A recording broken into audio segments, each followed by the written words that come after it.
Welcome to another edition of the CRS video blog.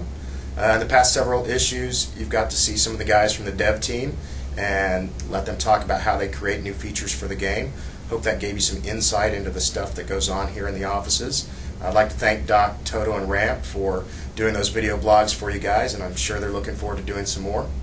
We're going to run through a brief update of 127, which is getting ready to go into live testing next week.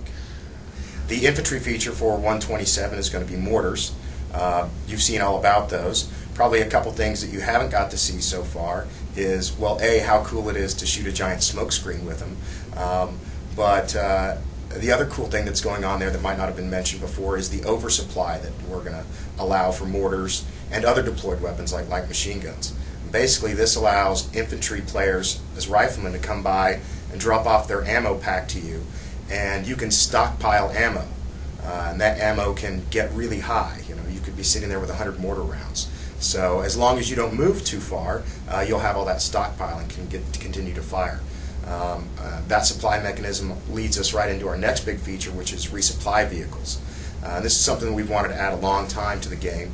And what we've got is any truck or puller that's in the game, when in range of an infantry or another vehicle, can begin to resupply that infantry or that vehicle for any missing ammo they've got, as long as neither one of them is moving or firing. These trucks can also be deployed much like we have mobile spawns now.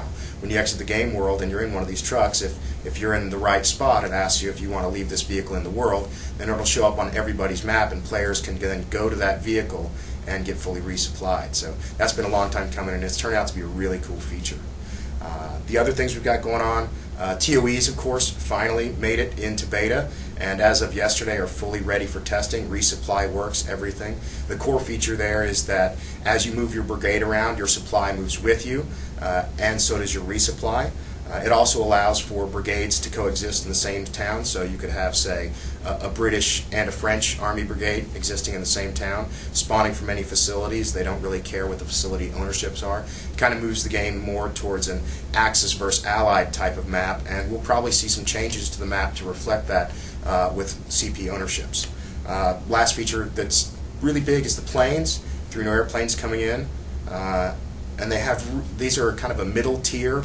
Right, these are kind of between a tier 0 and a tier 1, and most of them are just really upgun versions, 8303s firing and that sort of thing, and they're pretty cool to behold.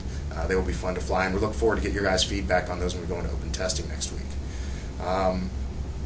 New effects are also in. I think I've shared a couple of screenshots with those, but please join us for the open testing. All the effects have been redone, basically, everything from fuel fires to explosion hit effects. And that's a lot of testing to be done, so really we need anybody who can help us out in there. Go grab your favorite weapon, fire off some rounds, make sure that this particular vehicle's MGs aren't creating nuclear-sized effects, that sort of stuff. We can use your help on that. Hopefully we'll have some news at the start of the week when we're going to start open testing, and we'd appreciate it if you guys would come join us for that. That's it for now. Thanks for watching. We hope you're looking forward to 127 as much as we are, and we'll see you in open testing next week.